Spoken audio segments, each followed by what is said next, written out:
And hello, welcome to my Takeout, my Emil Amok's Takeout, my takes on all things considerable. Where have you been, Emil? Where have you been? I've missed you. I've missed you like ranting and raving on the internet. I've had to watch reruns, and it's like warmed over a meal. I want the real meal, the today meal. Okay, all right. Well, we got some things going on. Got a special, a Penn Oakland special coming up later. But before I bring up my guest, Professor Daniel Phil Gonzalez, it's Emil and Dan, back together on our Friday thing. I just want to say, hello, Winnipeg. I miss you. I miss you, Winnipeg.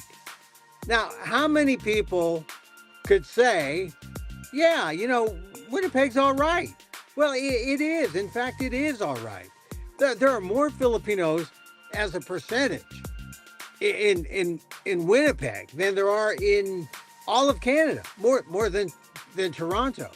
Not like 9,100 Filipinos there. I was surprised. They had a CBC host, two CBC hosts, one in the afternoon, and I was on Marjorie's show, Marjorie Dowhouse. Filipino name? Well, maybe by marriage, she was married to a non-Filipino, but she's Filipino. And Marjorie was gracious enough to have me on her show. And if you go to my Facebook, you'll hear the interview she did with me about my show, Emil Amok 69, Everything's Flipped, which I did at the Winnipeg Fringe, and it was great. So overall, Winnipeg, if you've never been to Winnipeg, you better go by the end of August because it starts getting cold. And then maybe you don't want to go to Winnipeg until the next summer because it gets down to 20, 30 below. I mean, it gets cold. Now, why did Filipinos end up in Winnipeg? Well, there's a garment factory there, or garment business. They made pants, jeans, all sorts of clothes. But also there's nursing. And they tell me, look, they answer the question, why are there so many Filipinos in Winnipeg? Timing. It's just timing. So I met a lot of people who had immigrated to Winnipeg since 2000, some as early as the 1980s, very few early on, like in the 1960s. I found one, an Asian woman, Chinese Canadian, I have to say, not Chinese American, Chinese Canadian, whose family had been there a long time. They ran a restaurant in Manitoba, which is the province in Winnipeg. Anyway, I learned a lot of Asian Canadian history. It was fascinating. Love doing my show there. So a tip of the hat, I who would have thought that in 2025 I would say, I love being a temporary Winnipegger, or I guess a Philly pegger, or would that be a Philly pegger or a Winnipino? I don't know, one of those. I enjoyed it. It was fun, and I suggest, if you have an opportunity to go to Winnipeg, you should go. They've got a Jollibee. They told me they got a Jollibee in Winnipeg. I didn't get to it, but trust me, if you want Filipino spaghetti, there it is, Winnipeg. All right, so hats off to Winnipeg. My next stop is Edmonton. I will be sharing the link. Go to Facebook at Emil Amok Live. You might want to check the Emil Amok Live, and you can see the details on when I'll be in Edmonton starting on August. I'll be there. My show starts, I think, on the 15th. So check it out. Emil Amok 69, Everything's Flipped. Fun show about the story of our times. And so let me bring up to talk about the story of our times from a news perspective, a Filipino Asian American news perspective. Let me bring on my good friend, Daniel Phil Gonzalez, Professor Emeritus, San Francisco State University, Asian American Studies. And Professor Dan, hello, welcome. How are you? Hi, I'm still recovering from COVID. Still testing. I know. Really ticks me off. how dare you get COVID? I mean, it was like, Yeah, I don't know. I don't know where I contracted it, but I let everybody know. We're being good and masking up and looking yeah, odd in the supermarket because we were probably one couple of you know out of maybe 100 to 150 people in the Safeway every time right. we went, and we were the only ones wearing a mask. Sometimes there were older folks Well, who wore you know masks. why that happens? That happens because these days, if you wear a mask, they think you're ICE. So, But you can't wear a mask. I could understand that. I could understand it. I was wearing a hoodie, Mm, and they don't have any ID, so I could understand that. But they yeah. can still see my eyes, and so if I take my shades off, they can see that I'm a person of color, and maybe they would think, well, how many people of color are there on the ice? And Actually, a lot. A lot. there I are. mean, that's It's the only detestable. thing where It's detestable. diversity is a thing in the Trump administration.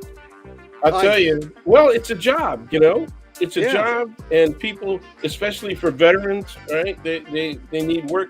They're getting burned everywhere else. Yeah. You it's going to hit private industry pretty hard soon.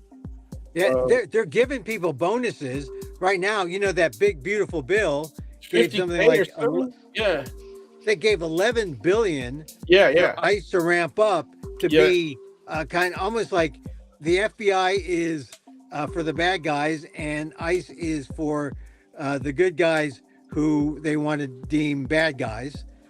Yeah, And that's the way it it, is. I think you're safer when you're in Canada than you are when you're here. You think? So just You know, just be careful, dude. I felt safe in Canada, but I'll tell you one thing. I'm going to write about it in my next column in Inquirer.net. I came in and, you know, they're looking for people who are naturalized. And since I was born here, they haven't overturned the 14th Amendment yet. So Yeah, yeah. I'm birthright citizenship.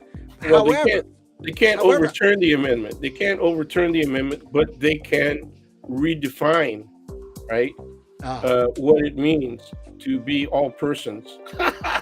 right. Well, Yeah, they can redefine. Yeah, yeah, they yeah. can. Well, it's So essentially, they're unconstitutional. going to reduce your status as a human being, and then they'll Right. be able to affect Right. your citizenship status. Am I Okay, a human being? Am I'm I? laughing. I'm laughing about it, but that's exactly the rationale for slavery. Yeah. The rationale for slavery was these people ain't human. They're Right. you know, It's inhuman. They're animals, right? They're yeah, animals. yeah, They're well, produce. well, They're animal and Mr. produce. Trump referred to one of his former massage assistants, Mhm. in the spa, Mhm. who as stolen. That Right. you know Chattel. Right. she This is was chattel. she was stolen, and her family. I really felt for her family. They were Yeah. grossed out, and she just committed suicide. She took her own life, and that Not long ago. she had at least one child. I don't, it's that's an awful thing. And here we got the cover up, and Pam Bondi is just doing everything that her boss wants. She is not the people's attorney. She is certainly No. not looking for for fraud. No. The greatest amount of fraud is being by the people who are claiming they're looking for fraud. Yeah. So Yeah. Well, this is the thing about when I do my show, things blow up. Like when I did my show in Fresno in February, Trump called Zelensky a dictator and said that Ukraine started the war against Russia. So right, like they kind of self-invaded, you know, right. and that blew up my show. They, oh well, wait a minute, I got a comment about this, and then I'm up in Canada doing the show about how everything's flipped, and now yeah, everything's flipped on Epstein. Oh, we're going to release everything. Oh no, we're not going to release anything. Oh, he was murdered. Oh, he's committed suicide. Oh, I mean the chaos, right? Yeah, yeah, It was yeah. almost made to order. But Did you when get I into do, did you get into discussions with Canadians about how they feel about the U.S. and policy here? oh yeah, they hate it. They hate it. And so whenever I mention 51st state, they jeer, which I love. Yeah, but So that's surely provocative, man. That's surely I, I, provocative. I mentioned I said, 51st you state don't want is to be the 52nd. You don't want to be the 52nd. You what? want to be the 51st. I mean, get it while it's hot. Yeah, Get it well, while it's the you know. fact is, Dan. Puerto Rico might get it before you. You just never know. That's how it happened with Hawaii Yeah, and Alaska, man. People were but just standing still. No, you got to move exactly. now. I mean, get it But while it's hot. the fact is, Dan, Think the about it. There won't be any Philippines tariffs. deserves. No tariffs. Yeah, the Philippines deserves to be the 51st state. Oh boy, here we go. I mean, really. I mean, from And, the colony and they to actually wanted independent. it. They actually wanted it Yeah, a few times. A few times, right? it would have been nice.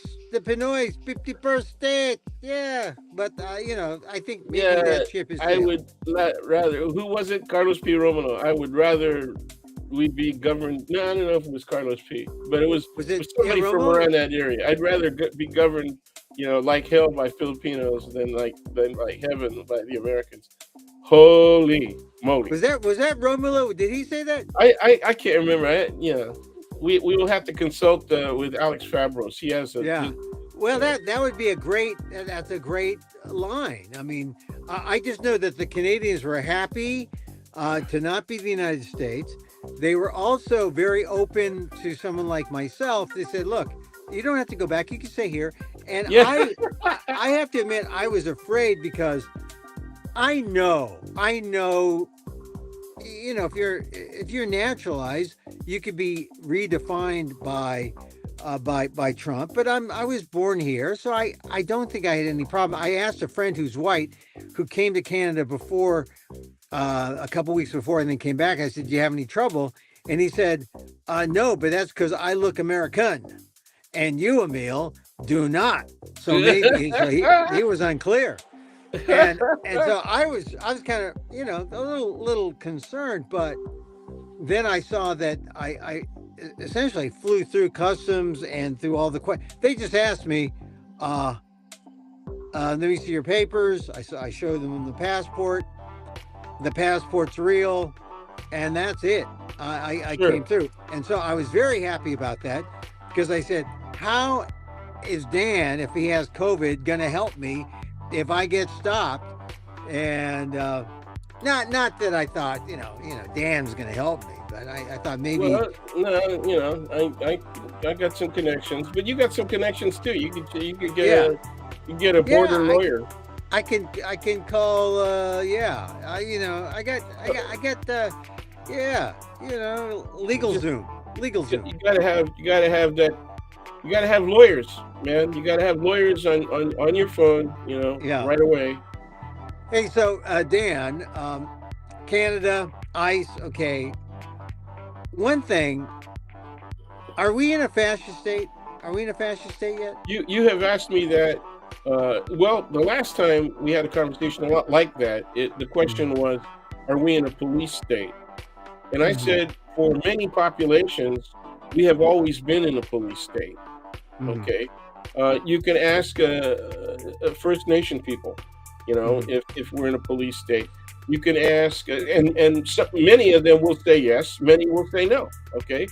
You can ask, depends on their sort of political cultural orientation, but you can ask African Americans and especially fairly well educated and even street informed African Americans, and they'll say, yeah, we have to worry about it. They have to, parents have to worry about giving, especially their sons, the talk, right?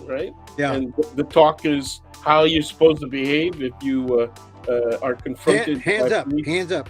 Yeah. Hands in plain sight. Yeah. And just answer all their questions and don't act funky and all that kind of stuff. And sure, we've seen more than enough examples where people were cooperative and then they end up dead in jail. Yeah. And so police state. Fascist. We're you could say that because of the authoritarian level and the combination of wealth, corporate power particularly, and government interest is really solid. And then the question is, are they using police and military power okay, to achieve their results. And well, all you They had to are. do was look at Los Angeles, Yeah. and that looked pretty fascist to me. Yeah. Okay? So maybe we're pre-fascist, Yeah, I would say that's pre fair. I'm trying to be pre-fascist. fair. I'm Right. really trying to be fair. Right. Just like It's when like you it's like it, hearing experts on international relations saying that what's happening to Palestinians in Gaza is not genocide. right. And I want to hear their definition of genocide, and I want to Yeah. hear why they see what is happening to Palestinians in Gaza, particularly, right? Not Yeah. just Palestinians anywhere in Israel, like the West Bank or wherever, but it's specifically in Gaza. Why is that not genocide? Yeah, well, Dan, why do we have to be fair? Because I noticed a journalist a few weeks ago when they were talking, like people still reluctant to call what Trump says as lies, and they say, well, and this is what they said. Well, the president wasn't being factual. They didn't say he was lying. They said he wasn't being factual. No, he's lying. He's He's lying. lying. He's He's lying. lying. There's more people that are ready to do that now. You Well, know, it only took him what 4 years plus this part of the well, the second term. you got to go all the way back to when he started campaigning in Oh in yeah, 20, 2016. 2016. Yeah, Oh yeah, yeah, yeah. I mean, and yeah. yeah, we're They still, even though some people on the same panel will call them lies, there are other people on the same panel, right, yeah, in discussion that say, well, yeah, that wasn't the truth. yeah. Okay. Yeah. No, that's where we're at, and their cover up of everything about ICE and ICE policy and who these people Mm, are. People are mm. starting to react. True conservatives are saying, why are they masked and unidentified? If you're gonna wear the mask, then show us some authority, right? Show us a badge number or show us something, if you Yeah, want to yeah. put yourself, but they don't even do that. So I'm then they're saying that the assaults on ICE agents is Uh-huh. up. They said something like 400%. I want to hear the number of assaults. Don't tell me 400% because it might be 400% of one. Okay, you Yeah. know? and that would mean 5 people. So I want to hear I want to hear the numbers, man. Don't give me that. Don't give me Well, that stuff. okay. I'm just saying. I want to figure out where we are because We're definitely right now, proto-fascist, and if yeah, things continue in the way their direction, the thing that is going to make the fascism complete is not what Trump and his administration and his cabinet try to do. It's what the SCOTUS permits. What SCOTUS says is no, permissible under the Constitution. They just oh, said that it is perfectly fine for Trump to cut back on Department of Education, right, and they just burned I think 1,600 people just yeah, overnight. They just burned them 1,600 people, and yeah, and so there's nobody checking on whether or not grant money is being spent fairly. It's a way that they can actually try and get rid of more of what they call DEI. yeah. Okay. Everyone is so anti-woke.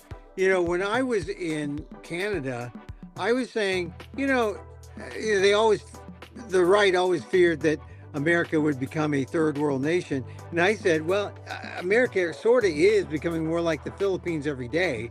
Yeah. I mentioned crony capitalism. We haven't exactly plundered the treasury yet, but we've monetized the presidency. And what other ways would you say that the United States is becoming like its first colony, the Philippines? Oh, well, the Weaponizing the government? assertion That's no, well, the assertion of presidential power is the biggest mm, indicator that yeah, assertion of presidential power. Okay, yeah, and then the mobilization of the police.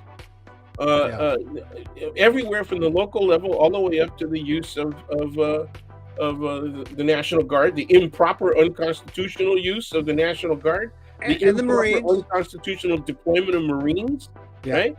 Well, everything is unconstitutional. Even the tariffs are unconstitutional. Yes, Really, they are. Yes, there's they no are. emergency. Where's the emergency? Well, he declares an emergency. What, without Congress? It's Yeah, well, see, unconstitutional. that's the issue, right? All they have to do, all the Republicans have to do in Congress is say we validate the deal. That's it. And then all of a sudden the tariff, it doesn't matter. The fact that it was unconstitutional doesn't matter as long as they validate what Trump keeps calling the deal. Okay, Yeah. it's not really an agreement until Congress, right, validates it, because it's only Congress that has the power. It's really clear and absolute. It's in Article 1, Section 8, right? And Right. that there it is. The language is really clear. And this is really what makes the lawlessness and the unconstitutionality of the government very similar to the Marcos regime. I mean, the Philippines now isn't that way, but It's circa better. Marcos, It's much improved. it's better. But circa Marcos, the United States is becoming like the Philippines under Marcos, which the Filipinos chased them out, forced them into exile in Hawaii. So Yeah, I have contacts via the call centers in the Philippines. And I Yeah. have contacts that are willing to talk about what's happening in the Philippines in a very honest, obviously not while I'm on a call for the call center, but, well, privately. yeah, but we saw over the last week. This happened when I was in Canada. Ferdinand Marcos Jr. Bong Bong came, and he pretty much was. It was like little brown brother time. He got his head patted. Oh, he's a tough negotiator. He went from 17% to 20, and then Bong Bong got it down to 19. So is that good? And then the Philippines. Well, here's the thing: Filipinos in the Philippines won't pay the tariff, but Filipino Americans are going to pay the tariff Yeah, on that's ube right. and Filipino goods coming into the United States. I mean, No, so I'm planting ube. I'm planting ube. yeah, yeah. Well, I want to you see. can plant purple yam. We'll see. Yeah. Well, purple yam isn't exactly ube, but it's close. Yeah. Yeah. Well, I just, the tariff thing kind of got me, and I, of course, used it in my show. Sure. But the big thing was Epstein, the letter from the Wall Street Oh Journal. man. I mean, look, we know that Donald Trump is in thick with, but now the question, I said, look, he likes young women because he's 79, Melania's 55. She's just kind of advanced in years, but she's a young gal, and he likes them younger. Yeah. Yeah. I mean, Well, so all you got to do is watch the way the all that video of those guys together oogling people on the dance floor. oh yeah. It was like, yeah. I don't know. Does it remind you of the Catholic school dances? You were just like that. It was, that's what they look like. Well, look, That she's is so exactly what sexy they without look like. plaid. I She's know. so See, sexy without a plaid shirt. these were fully adult men, for God's sake. It's really gross, man. I think it's funnier than hell. So But how what about are we gonna get into South Park, or we want to do we are in a sec. We Oh, are in a okay. sec. But All right. but how is he going to sliver out? Does he slither out of this? Before September, or I mean, this is a reckoning. I mean, everyone on MAGA who has any principles, and they're very few, but there are a handful like Marjorie Taylor Greene. She doesn't like it. All the the MAGA women, I guess they're the more moral of the MAGA types. They're against it.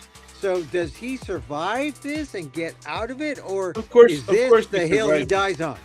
He, of course, he survives it. I mean, What do you mean, of course? That's disgusting. Well, he has survived everything else. Okay, Yeah. and this may be one of the worst things from a MAGA perspective, right? This one, but it's not going to turn them away from him. They might hate it, and they might not like him anymore as a person. Okay, but they're not going to change their support of, because everything else that he does, a lot of everything else that he does, they like. I mean, they don't like two things. Two things are really clear, and the two of them together may change some people's minds, but not the hardcore MAGA. They may be critical of him, but they're not going to walk away. And the two things are the way the immigration raids are happening, and the other one is the Epstein cover up. Yeah, and you know, what about the moral folks? Don't the moral folks get into this? They're actually stronger on the immigration issue. Interestingly, right? Mm. There's a lot of pushback on the immigration issue because people aren't liking the fact that non-criminals and mothers with the one woman who had a 9-month-old infant, yeah. 9-day-old infant, Yeah. and they busted her, and then the husband has to bring the kids to her so that she can nurse the infant. I mean, what? But she's been released. I think she was released as of yesterday. Yeah, well, they've got this quota. That's what's driving this. They've got to drive up people, and they don't have enough criminals to arrest. Well, so they got to make mistakes on innocent people. Well, yeah. Well, I know Stephen Miller is so pissed off about people labeling Trump taco, right? Yeah. He always Trump came. always Yeah. chickens out. Yeah, and so he's put out the word that he wants to tax people who sell tacos at a higher level. There's going to be a special taco tax, to try and crack down on them, and make sure that people don't maintain that label on Trump. And Dan, Filipinos were forced to self-deport in our dad's time, but they didn't. It was an option. Now it's sort of like it was optional. They're trying to create that fear in people's minds so that people will just give up and say, "I'm giving up." They're not fighting it when they should fight it. But in our dad's days, some of them chose not to self-deport. But they didn't fight. They just kind of slunk down, I think they just kind of hid. What happened? Well, they had a choice, right, to either take advantage of that or not. So it was voluntary. And very few, I think the number that I remember from the Lasker text, he did research on that way back there, was... it was McWilliams text. It was 5%, less than 5% of the total population, and there was well over 100,000, right? Close to 200,000 just in California alone, and only 5% overall, right? Returned to the Philippines. So we know about self-deportation. Mostly it was a matter of pride. You came to America. Sure. You couldn't go back. A lot of the people who chose to do that, to deport, were doing well. So there were two kinds of people that self-deported. One were really disgusted that they weren't doing well, very small percentage, and the other part of that 5% were doing well, and they just went back to retire basically, or start businesses in the Philippines. Yeah, this self-deportation is much more. It's very threatening. The kind of positive. They're facing the possibility that they'll get detained and then deported to a third country. Yeah, I know. You can get, and so that's the scariest part. Either deportation back to the country which you fled because of the potential for. These people were seeking asylum, so their argument was that my life is in danger if I go back to my home country. Well, we're going to send you to South Sudan. Okay, you got no asylum rights there. That's right. So see, like that. Yeah, and of course, this is really efficient. It's actually less efficient even than building more camps and building more concentration camps, right? Alligator Alcatraz. They love that, and they're going to try and open the Rock right here in the Bay. Yeah, boy, it's all just distraction. The biggest distraction That's today right. from Epstein. The biggest distraction today was maybe nuclear war, right? You send nuclear subs to Russia. Closer to Russia. This is like, I guess we better think about this and not about Epstein. Because but I think Epstein still has a greater chance of blowing up than the nuclear subs going to Russia. Yeah, you know, I mean, it was a breaking story a couple hours ago, but yeah, it's not really breaking. All right, here's what's breaking. We're going to talk about this next. But first, I want to take a break here to talk about what's going on next Friday, August 8th. So let me put you on standby, Dan. We're going to talk about South Park next because everyone wants to talk about how big a penis Donald Trump has. The AI Trump, not the real Donald Trump, the AI Trump, which you know is false. This is going to set back AI about 30 years. So let's take a break here. I'm going to put you on standby there, Dan. And I'm going to tell you, good people watching, about, I got this thing, Gonzalez and Guillermo. My friend, Theo Gonzalez of the Smithsonian Institution, is coming. He's got this book about Asian American, APA 101. Good book. And we're going to talk about his book. And he asked me to come talk about his book. I like his book. You want to talk about symbols of Asian Americanness, Asian American culture. His book, APA 101, I got it. Oh, actually, I got it on a PDF. He's going to come to the San Francisco Library, SF Public Library, Hormel.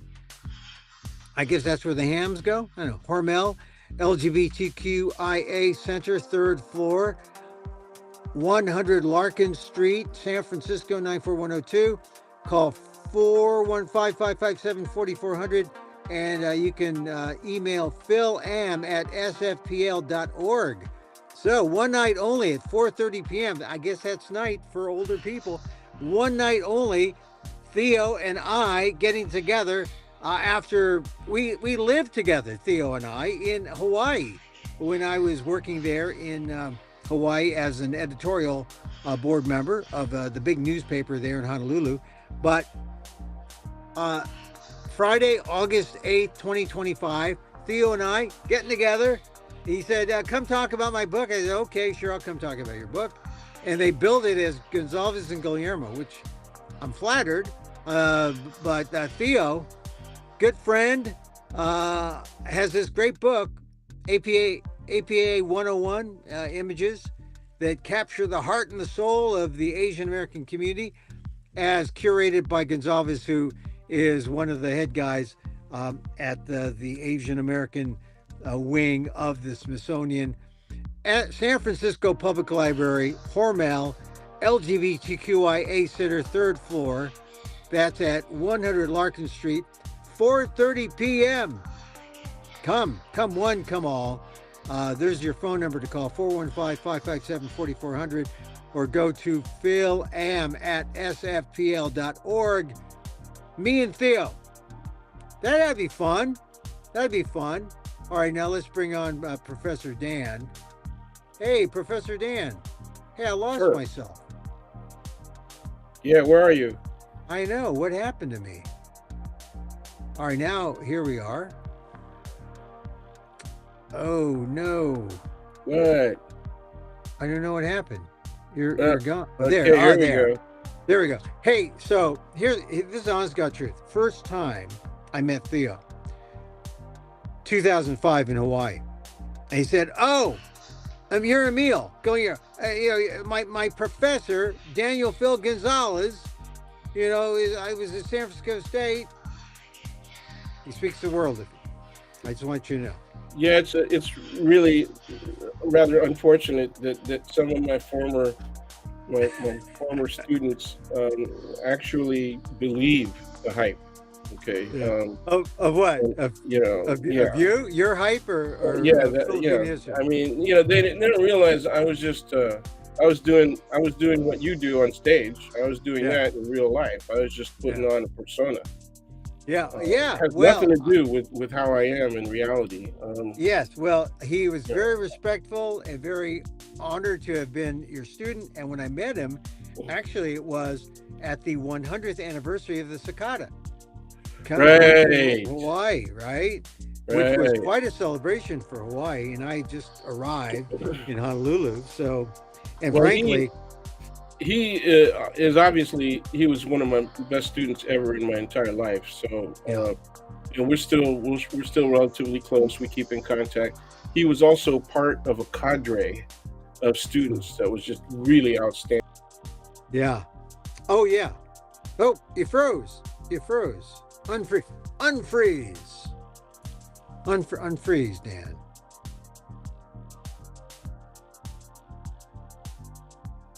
Oh, now we got to do this dance again. Well, Dan froze on me. Now, did we unfreeze? I gotta.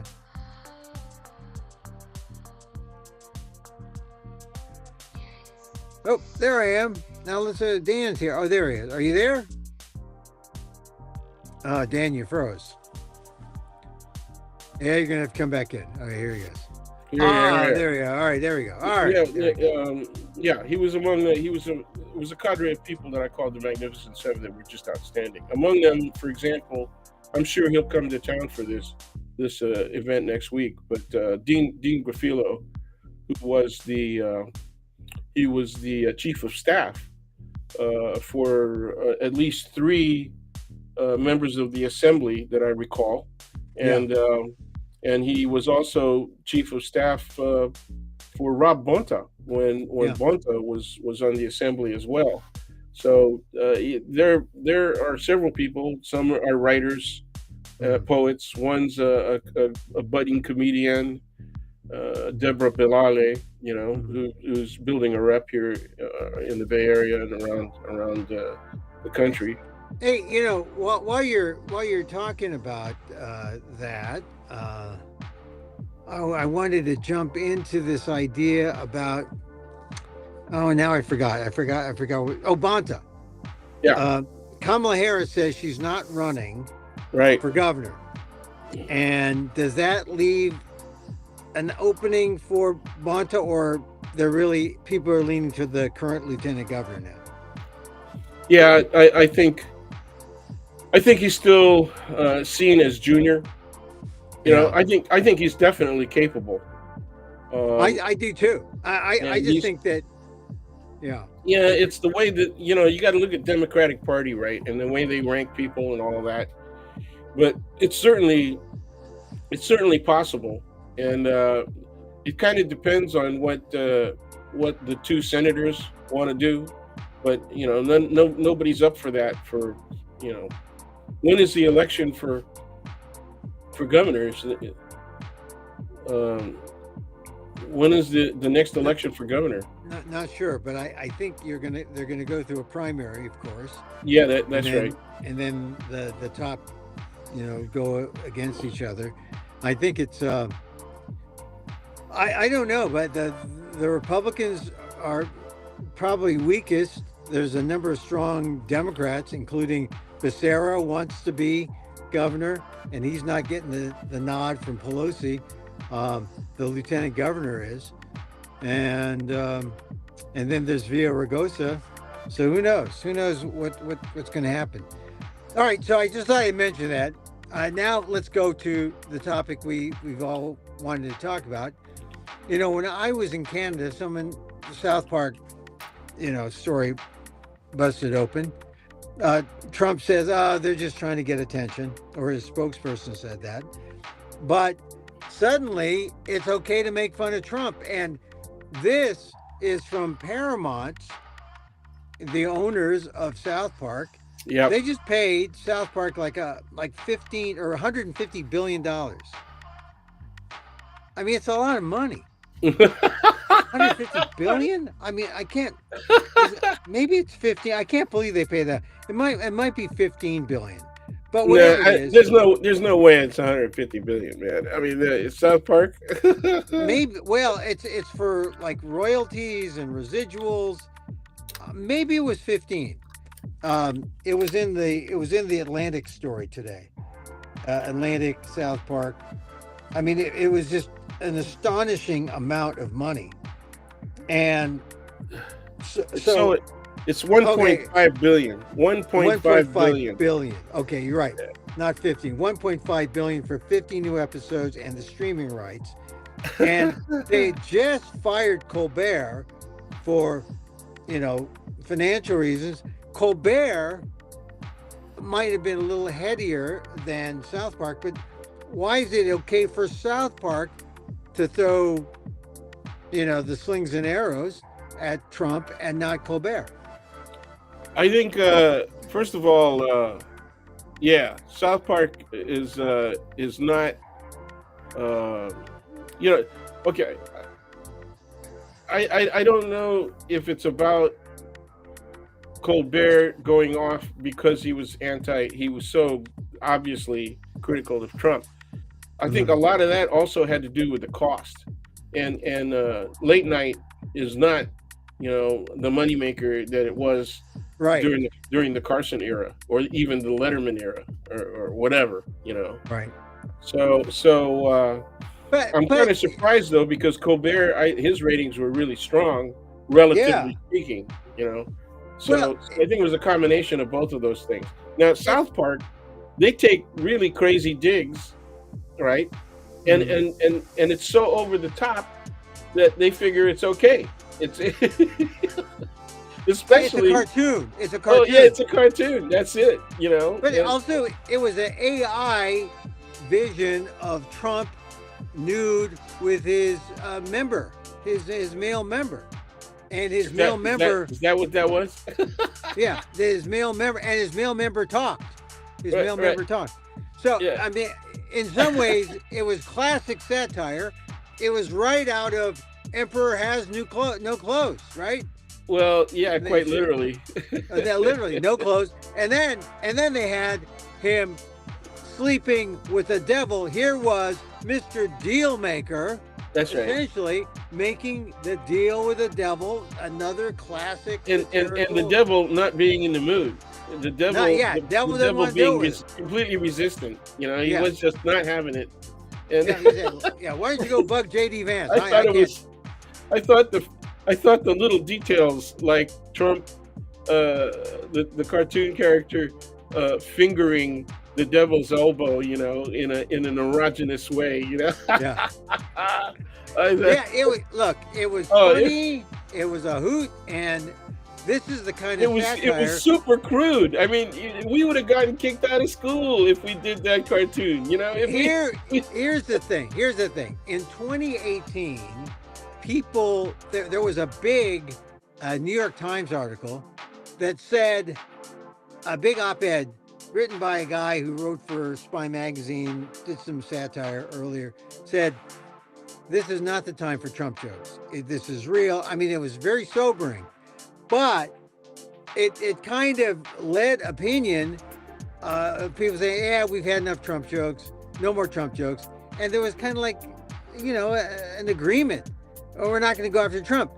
And now that South Park has taken a day, I think now it's open season on Trump.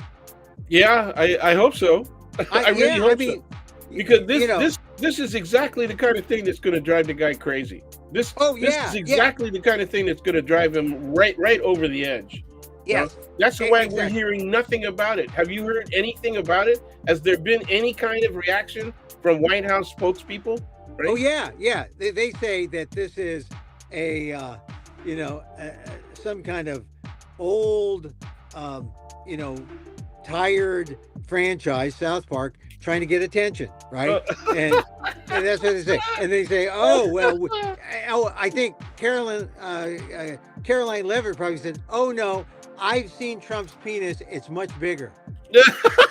I say all of the Trump appointees, like all the unqualified Trump appointees have said, I've seen Trump's penis. It's much larger. So much larger.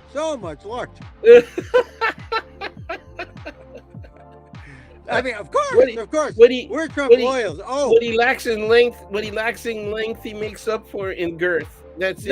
No. It is bigger. It is bigger than the Florida Panhandle. Trump's penis is bigger than the Florida Panhandle. It's bigger than it's huge. It's huge. And I say that because I want to be an appointee to the appellate court. That reminds me, we should go after Emil Bove. Emil Bove does not belong in the Emil Club. I'm sorry. Yep. What Emil Bove has done. Oh man. He doesn't belong in the Emil Club. I'm trying to get him kicked out. But he would say, Emil Bove would say, "Oh, Mr. Trump is huge. He's ginormous. How dare they, South Park? How dare South Park?" Okay. So Dan, wait. Taylor Rogers issued a public statement criticizing both the show and its supporters, accusing the political left of hypocrisy for previously condemning South Park as offensive, but now praising it. now they love South, but now they love all When did the. the political left condemn South Park? Well, because it wasn't Charlie Brown. It wasn't Charlie Brown enough. It was Charlie White. I don't know. I actually have never. I remember people being upset because of the racial stereotypes, right? Well, there'd been some problems with South Park, but I'll tell you this. I have never gotten into South Park. I barely got into The Simpsons. I like The Simpsons because I know some of the writers, but all the new stuff, the dad thing, and I just, I don't like, and people rave about South Park, and I just didn't like, their people weren't cute enough for me. I wanted cuter people. I'm sorry. I wanted cuter cartoons. Now, but I saw that this is like the 27th season or something, season 27. Yeah. It's amazing. It's amazing. It is absolutely amazing. I like Parker and Stone, Biz Stone. I like those guys, and but I like the thought of them. But I've never been a big South Park fan. But I watched it. After when I was in Canada, people said, "You got to see South Park. You got to see South Park." Okay, I will. And I came back, and one of the first things I did is I watched South Park. Oh my God, he's naked. How did they get away with that? That was amazing. It was absolutely amazing. He's AI. He's AI. That's why. It was crude, but extremely funny. I mean, extremely funny. Oh, you want this. You want some of it. I like South Park, and and the South. This South Park will play in the South, even though it's Colorado. It'll play in the South. So but Dan, you're right about ridicule, because one famous New York Times columnist said, "The way you fight autocracy is you ridicule the hell out of the autocrat, and you go even more salacious than you're comfortable, because they hate this kind of and Donald Trump he's into locker room talk, grab him by the P word, he's into that. But if you talk about it with him, but see, people, the MAGA crowd.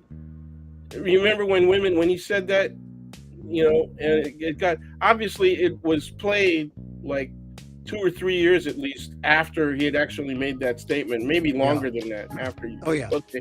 And then MAGA women came out with those T-shirts that said, "Grab me here." And I didn't know that. They said, "Grab me here." Yeah. Oh my God. Grab me here, and they had an arrow pointing at their nether regions.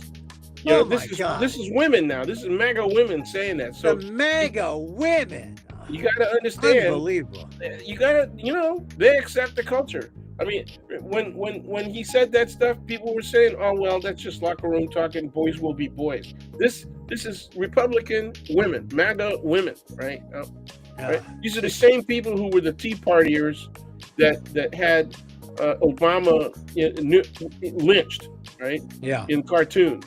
Yeah. These are the same people who brought posters of Obama photoshopped onto a Zulu warrior's body, right? Yeah. That kind of stuff. The same people who had a poster of him and of Obama and Melania. Whoa. Melania was Melania the? Sorry, I let that slip. I'm sorry. That didn't happen. Was Melania? It never happened. Never asked. She never asked. Okay? Hey, have it. Was Melania? Asked. Was Melania the devil? Was she the devil in drag? Okay. I don't want to. I guess Satan is a man, right? It's I no don't way know. that Satan, You no know, way Satan is trans or a woman. well, they're sort of sexual. He's So he's kind of whatever. like a He transforms, right? He could be take Yeah, on. well, He they could could be do. anything. They're omnisexual. He's the devil. He could I be don't want to. everything. That's right. I That's mean, he right. could be anything tempting. He could be. Well, he's second best to the guy, right? He's second best to to the divinity, and the divinity. We've got the Trinity going. We've got depictions of the divinity as the Father as male. Yeah. I mean, it's his Father. Okay. Yeah.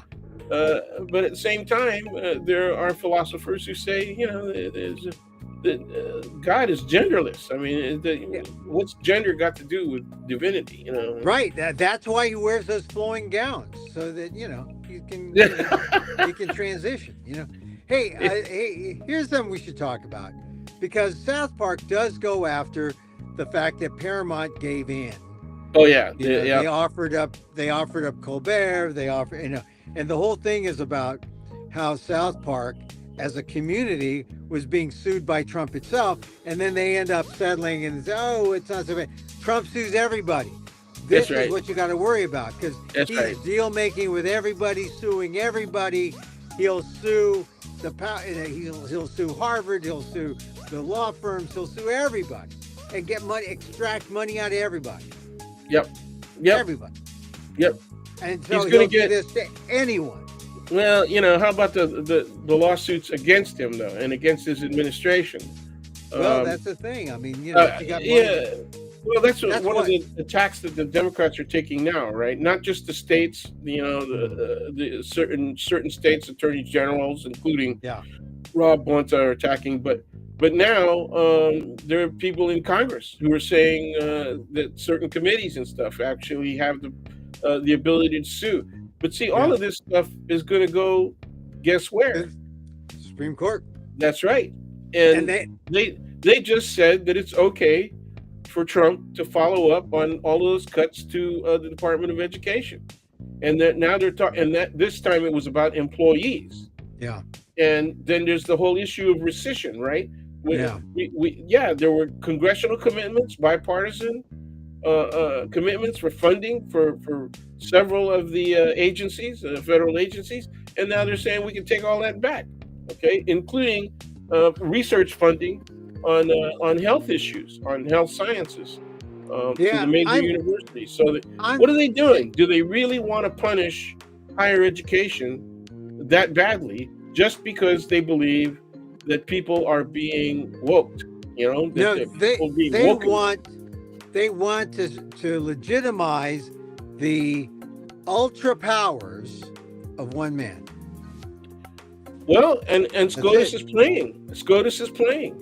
We thought that their immunity decision was gross. Okay. Yeah. And they're just following up with everything consistent with that decision.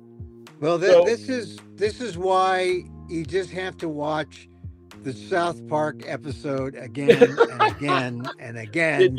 That's right. And you got to play it back for your MAGA friends. You got to play it back for your MAGA friends. Hey, MAGA loves it too. You got to have it. You got to have it as a ringtone. You got to have. You want this. You really want. You need to have that. Yeah.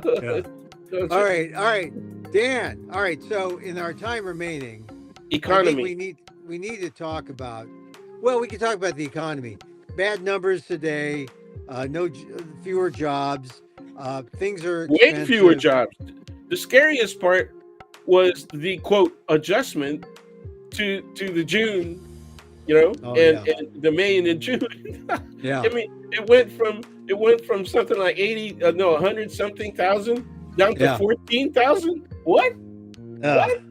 Okay. And now they're excluding people who are now out of the job market, right?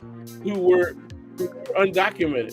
So they're imagining what that number of people is, and then taking them out of the job market so that the number of unemployed, right, stays steady. Okay, but if they had included 1.4 million people that have left the job market, right? Especially in areas like construction and agriculture, right? Yeah. Right? What would the the unemployment standard look like? But these people can't claim unemployment. Yeah. Okay, so they just exclude them and say, okay, unemployment is not a problem. Well, I want to see, why aren't there more white people and black people taking on those jobs? I don't understand it. They are unskilled jobs. I mean, people should be completely replaceable. They've been defined as unskilled ever since I've been alive. Okay. Yeah. I've never personally believed that they're unskilled, because I used to live on the farm, on and off during my childhood, and everybody looked really skilled to me. Well, to use that backhoe, yeah. Well, so Dan, I don't know where we're going with the economy, but Trump doesn't win the economy in my mind. He's not winning on anything, and Well, he then can't. the Epstein thing's over him. So, Yeah, well, the worst of the economic impact has not yet arrived. oh, it's coming. Yeah. I think, see, once again, the Democrats overplayed their hand. They kept talking about when the tariffs get passed, Yeah. the economy is going to crash. Yeah. And that didn't happen. The crash didn't happen. And so they were using the wrong language and the wrong timing. What was going to happen was you're going to see incremental, increases in the costliest elements of day-to-day living in American society. Okay. Yeah. And so gas prices were supposed to get exaggeratedly high. That didn't happen. It will happen, but that didn't happen yet. Okay. The thing that's going to hit slowly are actually consumer goods and food. Yeah. Okay. People are really going to feel it. Yeah, and anything that People are really going to feel it. anything that an immigrant touches or doesn't touch, in terms of the workers, right? Food's going to be more expensive. Because you got, if you eat meat, I'm vegan, so I don't eat meat, but the meat packing plants. How about housing construction? Yeah. How about housing I construction? mean, when you go out to the burbs and you look for expansion of the burbs, right? The people look pretty brown to me. It's only this way because the economy is going to be that way because they're hitting hard when it comes to immigration. So it's all self-inflicted. But where are they going to find people to deport? Where are they going to find people to deport? They're going to the farms and they're going to construction sites, right? They're going to ICE courts. They're going to the courts, and getting people who are trying to do the right thing, and then detaining them and deporting them to third countries, or planning to put them in concentration camps. I mean, it's all self-inflicted, just like the Epstein story. All self-inflicted. And if he was reasonable, and if he was more bipartisan, you wouldn't have this problem. But we have this problem. So, Dan, in our time remaining, I want to ask you a question about the San Francisco Giants, because they seem to be sucking really bad now. They've traded away a couple good players who weren't even all that good. They kept the good players who aren't all that good. So I guess they're not all that good a team. So it's going to be a while before the Giants become even interesting as a playoff team. They're not going to be a playoff team, I guess. What do you think? No, not this year. It's really interesting that Buster is making so many of these choices. Yeah. But he was kind of up against it, right? I mean, the deadline was yesterday. This week, isn't it? And he traded. He traded away Duval. He traded away Tyler Rogers. So that's a bad thing. I really like Tyler because of his submarine style. Yeah, no, it's really cool. Like it. He's always fascinating, and the fact that he throws so slow. He had a great ERA. Oh yeah, he's one of the most durable pitchers around. But anyway, all right, hell with the Giants. We're done with them. All right, Dan. That's it. I hope you feel better. All right, you got COVID. We're done. I know, it's really a drag. I did do the Paxlovid. Yeah. We did, both Linda and I did the Paxlovid regimen, and it definitely helped. Well, it lessened the severity of the symptoms. but we still felt pretty weak. Don't have that much energy Yeah, level, but and so we tested yeah. again, and we still See, test you're not. positive. I'm hoping we're okay for next week, so we can see Yeah, you you're guys. not too weak to do the Guillermo Emil Amok's takeout show. That's good. That's good. No, no. I mean, I have enough energy to be able to, go a couple of rounds with Yeah, a you. couple. It's always fun. That's Yeah, why. well, I mean, the South Park, It's always South fun. Park, the size, the magnanimous assessment of South Park to say that. I hope they come up with something about the economy and tariffs Oh, I again. think well, Uh, they got 10 episodes. I mean, for the season, but I just think that we ought to be seeing more and more satire. South Park has given absolutely, license. It's okay absolutely. now. If you thought that, oh, well, we're going to hide and not make fun, we got to be more salacious. But how do you top The Emperor Has No Clothes? I mean, how do you top The Emperor? Yeah. Well, the emperor has not only has he no clothes, it's hard to Oh find his yeah, winky. well, I know it's a You know, small thing. so yeah, Whoa. you got to bring tweezers Yeah, and a of microscope, course, a magnifying glass, of course. or All something right, like that. so Dan, Yeah. yeah, hold on. I'll catch you on the other side. I want to say something, but I just want to close off. Thank you to Dan for being here. He's sick, but he's so loyal. He's like a Trump loyalist, so loyal to Emil Amok's takeout. Here he is. He was, came practically on his deathbed to talk to you about South Park, especially. So Dan, Professor Daniel Phil, College of Ethnic Studies, Asian American Studies, San Francisco State University, Professor Emeritus. So my thank you to him. I hope you enjoyed it. We always bring him in at least once, twice a week, just to make it real, But I want to make this real. Coming up next Friday, August 8th, 2025. It's my friend Theo Gonzalez. Is it Gonzalez and Guillermo? What the heck is that? Well, Theo Gonzalez, one of the main Asian American curators at the Smithsonian. I hope I haven't given him a demotion. I mean, he's something else. He's like, a big monkey muck at the Smithsonian. He wrote a book, APA 101, all these artifacts that show Asian American history. And, the one that I remember was this picture that appeared in the Wall Street Journal of now Senator Kim. He was congressman then. Just, sweeping up after January 6th. An Asian American with respect for his country. I mean, I love that image. And I think they took his suit, the suit he wore that day, and that's in the Smithsonian. Smithsonian does all these things for historical reasons. I think it's great. I mean, they're these memories, these artifacts of Asian American culture. Theo wrote the book, APA 101. We're going to be at the San Francisco Public Library, Hormel LGBTQIA, the Hormel LGBTQIA Center. 3rd floor, 100 Larkin Street, San Francisco. You can call them at 415-557-4400 just to say, hey, I want to see Emil and Theo. Phil Am at sfpl.org. One night only, 4:30 p.m. It's an early night.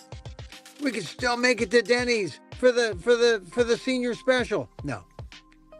4:30 p.m., one night only. Catch Theo Gonzalez, former professor at University of Hawaii, Manoa, also at University of Maryland, and myself, Asian American journalist, sometime comedian. If you laugh, I'm a comedian. If you don't, I'm a journalist. That's how it works. Next Friday, August 8th, 2025, and I'm sure it's free. So if you're within earshot, go catch it.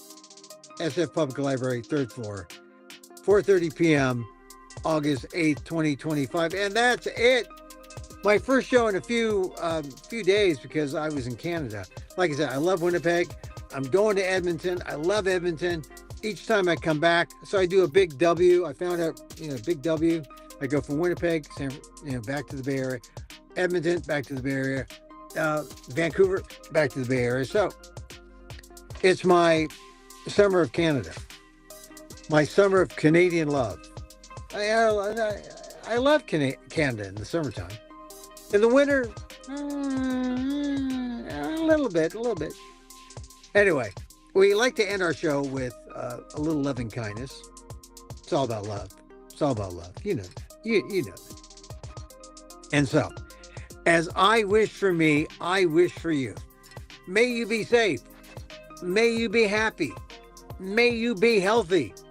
And may you live with ease. Emil Guillermo here. Till next time.